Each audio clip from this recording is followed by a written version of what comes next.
You're listening to the Am I a Man Yet podcast, a conversation about rediscovering modern masculinity. All right, welcome. This is episode 3 of Am I a Man Yet? I'm Adam. I'm Max. And we are blown away. So many response. We can't hardly keep up.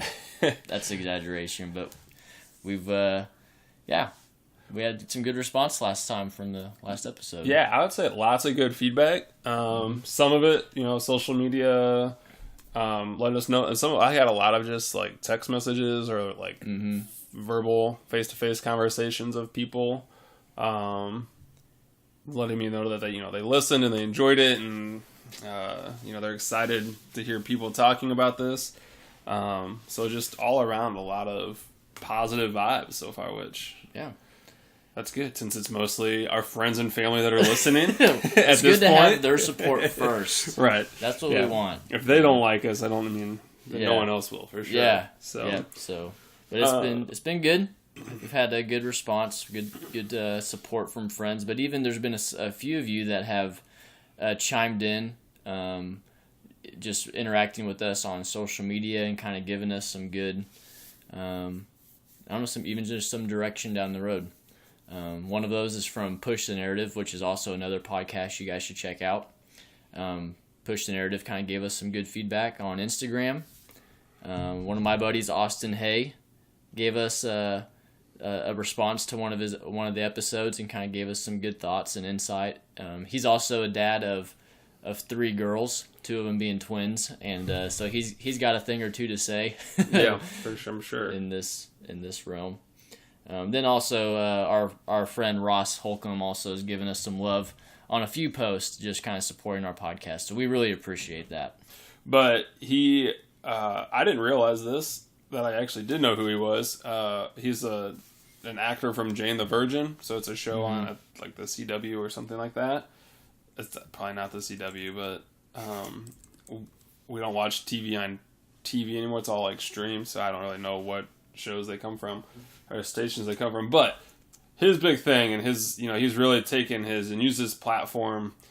We found out as we watched this TED Talk and dug into it more, to talk about, exactly what we're talking about. I feel like, it's excellent. And the fact that it took us, this long to stumble across it, just goes to show that we're not alone, and thinking this is important to talk about, but also that there's still plenty of room for people to join this conversation. And it's a conversation that needs to happen and continue to happen. So I think something that is interesting, and we're probably going to touch on this a little bit, is in this TED Talk he had mentioned that a huge following of his is women. And so when he's having this conversation with fellow men, the conversation doesn't seem to go very far, because his following is only to... Right. So his intention was to, be the change you want to see and lead by example. And, he was using his social media platforms and stuff to be more vulnerable and to, not have to be that stereotypical manliness on there. And he realized there was only women that were following him. And he was trying to make it okay for men to be similar in that, and to have emotions and to feel.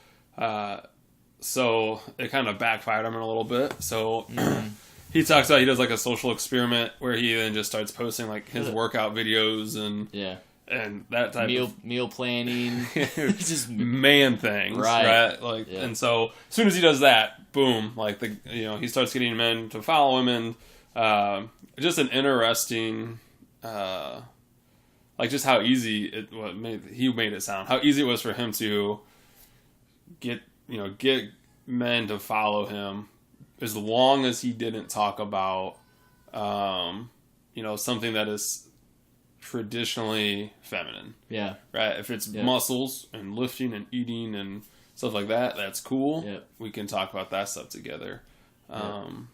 Which I think that really struck me, because he hit that earlier in the talk too, where he said, it's not because we're all the strong silent type. Like there's a lot of guys that can talk, they're good at talking, they make friends, all this, but they just don't talk about anything real. Yeah. And I think the amount of shallow relationships, because that's what men are told to have, right? So like we can have these shallow relationships, and those are easy, but then I think it leaves men wanting more. Yep. In their relationships. So he's an actor, and in his profession, he's given a script, and in the same way, he kind of ties culture into that. That culture gives us a script, that part we're supposed to play. He enjoys that part of his profession. He can enter into another world, but culture gives us this script, and we feel like we have to play by its rules and follow the script of this is what it means to be a man, right, per se. And it's all the time. Yeah. Right? He's an actor. He's, we'll say 9 to 5, right? So he works 9 to 5, but when the society gives you your script, and you feel those social pressures to play that part, you get no break from it. Yeah. And you've got to be able, to turn it right back on at any given point. And so, I think it probably feeds into that manliness, because then guys, men are more,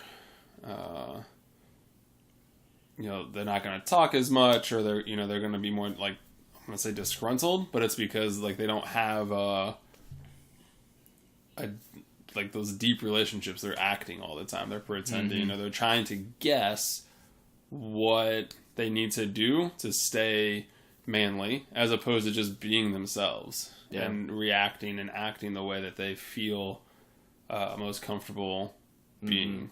Which I mean, that is tiring. And we've talked about it before. Like last episode, we talked about how we have crossed gender norms in a deeper way than pink shirts. And again, this one really struck me too, because that's definitely, like as he was talking, I was like, yeah, right on, like 100% know what you're talking about. Like, and obviously we'll post the TED Talk so you guys can watch it, and then like you definitely go watch it. Our conversation will be much more like you'll understand it much better. But when he was talking, I was just like, this is it. Like he's put words to it perfectly. That it's all an act, that it's a charade, that men don't really want to do it, but you also don't want to be the first one to step out or jump or do whatever, and then you're ostracized. And so I think it's great that he's doing it. Hopefully that's what we're doing. Yeah. Our platform's not as big as his yet. Yeah. So, but yeah, there's something to be said though about just that this, we're not the only ones that are thinking this, or that we're feeling this way. And, honestly, this just kind of came out of some discontentment on our part. Every time that we would just have a conversation, Max, it would always be, this isn't the way it ought to be. And that's kind of what his, I don't know the guy's mission statement for his, man enough platform, but I don't, in his mind, it's just, this isn't the way that it ought to be. And, but he's got some fascinating, insights, and the TED Talk, like Max has said, is just a really good TED Talk that you guys need to listen to. Talks even just about his relationship with his dad, and how as a kid he resented that his dad did not show him like the scripted man that he's not trying to be anymore. Like he resented that his dad showed emotion, that his dad showed him strength in other areas, not in physicality or in strength, but showed him strength that when it came to character and loyalty and in other ways. And so, just good overall insight off of this TED Talk. Something else that struck me too as I watched it was, he's 30 years old. I think he says he references that, so he's within that age range. I'm in my 30s, you're in your late 20s.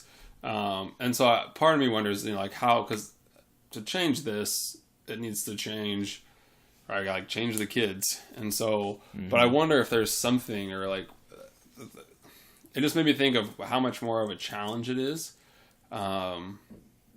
Because at 30, I have a different sense of confidence in self than I did when I was younger, 18. Yeah. Even in my 20s, and so as you grow and have life experiences, it makes you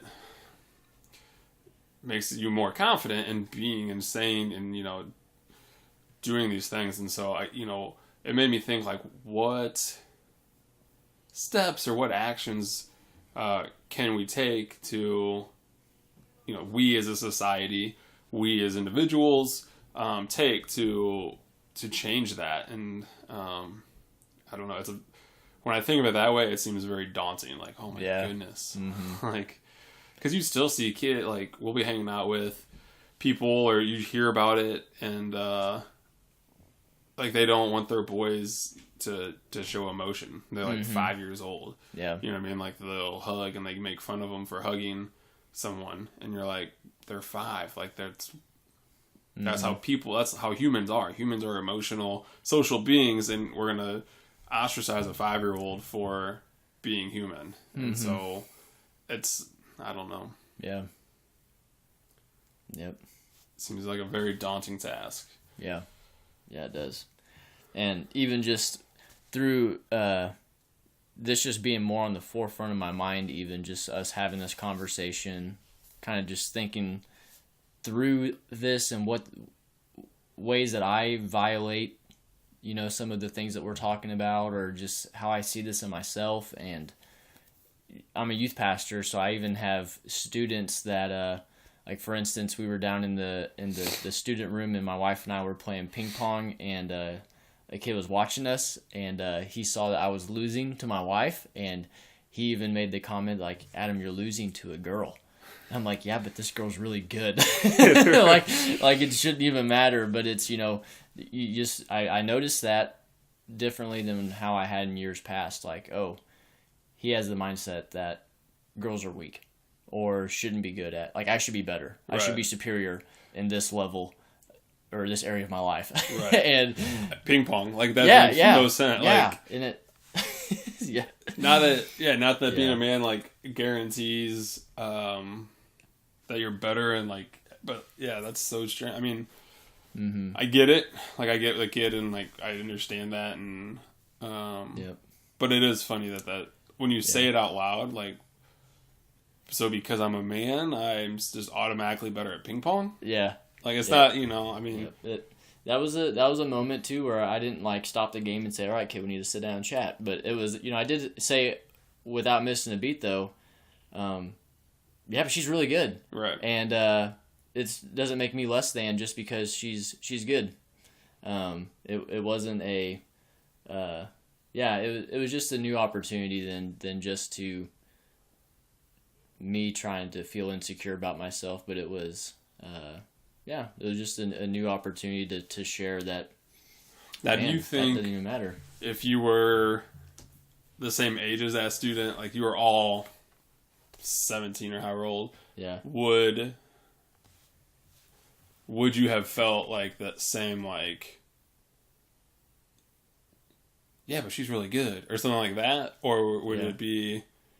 There's no question. Or would it be like, no, I'm going to try harder? Or, like, in your heart of hearts, would you have been like, yeah, she's good, but, like, you're still like, I'm going to try harder now because someone made this comment? Yeah, as, like, a 17 or 18-year-old, there's no question I probably would have tried my darndest to shame this woman for how dare you embarrass me in front of the others. Right. Yeah, and I think that's what's so hard, is that, because part of that is not because, part of that's because you want to be accepted, and that's how you get accepted. So if you would be like, yo, bro, that's not cool, like, girls can be good at ping pong too, or whatever, right? Yeah. Like, I think that's the other thing that's really hard with this, because he also, in the TED Talk, brought this up, like, are you going to be brave enough to, the next time your boys are talking, locker room talk, or they're talking about grabbing ass or whatever, all these things, are you going to be brave enough to say something? And I think what's hard, I'm going to guess what's hard for a lot of men is still that ostracization. Like, you don't want to be like, oh, here goes Max again talking about equality. Like, it's all the time. Like, we're just trying to hang out, and he's got to turn it into some big issue. So I think you got that issue. But I think that another even more basic problem is that men don't have the words. Yeah. Right? Like, what do you say? Like, other than, hey, that's not cool. Well, that's not enough to not then, I mean, you're not confident in that enough to say that, because then, of course, you're going to get razzed, or it's going to turn into more of a fight because you don't have the confidence, the words, and the know-how to say it in a way that comes across as, hey, we're still cool, but I'm not cool with that. Yeah. And I mean, I don't know what those words would be. Yeah. I think since I've been out of high school, I've had, if I don't like a certain group of people, I just don't surround myself with those people. And it's in high school, in a high school setting, you don't get that luxury because you have classmates that you need to have class. So you're around differing opinions all the time. Right. But I think too, I think it's a bigger issue. Like, we have to, even if I'm never going to hang out with you again, and that was like super offensive, like it's still not okay for me just to walk away from it. Yeah. Right. I mean, I think that's the thing. Like, it has to be addressed. But that's the hard part. How of addressing it is probably why a lot of it doesn't get addressed. Like, how, I don't know. It's easier to walk away. Yeah. Like, that's not me. Yep. That's them. I'm better than that. Yeah. And so that's the easy way to do it. So I don't know if anyone, the conversation, if you've been in this scenario where you have some words or some scripts, that would be helpful. That'd be like a really tangible way for this to be useful, this podcast to be useful. Yeah. Why don't we speak up? Because we don't have words? Or is it only we can answer this, though, but do we not speak up because we're afraid of the lack of acceptance, being rejected, or it could be. I think they play off of each other a little bit, right? Like, if you're confident in talking about something, right? Like, we'll disagree about baseball something because we both are confident in our knowledge of that. But men aren't confident in their knowledge of how to talk about or how to correct that. And so because of that lack of confidence and that lack of knowledge, then you're going to be ostracized, which you don't want to be, and you shouldn't be. Like, that person doesn't have friends who just goes around, is extra and always doing that. But if there's got to be a way to say that's not cool and everyone's okay with it, to be the man that steps out and makes that space, because there's if it's a group of guys, my guess is that there's other ones in the group that are also feeling the same way. Yeah. Uncomfortable by what was just said, or wanting to say something but also not knowing what to say. I mean, that's just usually how groups think, right? Like, it's that silent majority. And so I think they play off each other. If that confidence isn't there, you're not going to speak up. Yeah. Yeah. But whether we feel good about, confrontation, whether we feel comfortable enough, or not, do we really believe in the importance of it to where we're willing to step into the discomfort that confrontation may bring? If we don't feel good about it, but you know what, this is so important that I'm willing to step into the discomfort that this conversation may bring. He even says in his TED Talk, something that resonates in my mind is, he says, where are the men? Where are the men? And because culture's handed quote unquote men a script, and the real men, though, are not the ones that follow the script. The real men are the ones that embrace who they are, without feeling like you have to play a part. But so, where are the men that if we really think this is important enough, then we're going to have to be willing to step into the discomfort of confrontation. For sure. Yeah. I would hope, since we're doing this, that we've kind of put our flag in the ground a little bit. Yeah. And I mean, time will tell. I don't find myself, and probably because like what you said earlier, I've dismissed myself from most of those groups already. Mm-hmm. So I don't find myself in locker room talk, guy situations. Yeah. I just don't find myself in those situations often enough. I could probably like crusade out into the social media world and find it. Mm-hmm. But that's totally different and not helpful. Yeah.